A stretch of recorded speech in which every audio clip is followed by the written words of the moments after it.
წარმოიდგინეთ, რომ აი ერთ-ერთ ოთახში აქ ზუსტად ეხლა რა თქმა უნდა არავინ არ იცის, მაგრამ ცხოვრობდა და გარდაიცვალა ვახტანგ გორგასალი, ჩვენი ერთ-ერთი ყველაზე დიდი მეფე. ამის შემდეგ უკვე ჩვენმა ეკლესიამ აკურთხა როგორც წმინდანი. აი ნახეთ, აი ეს ამდენად ხელშესახები რო არის ყველაფერი, რომ 1500-1600 წლის წინანდელ შენობაში დგეხარ ჯერ პირველი ეგ.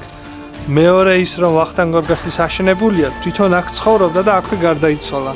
რამდენად დიდი არის ეს ყველაფერი.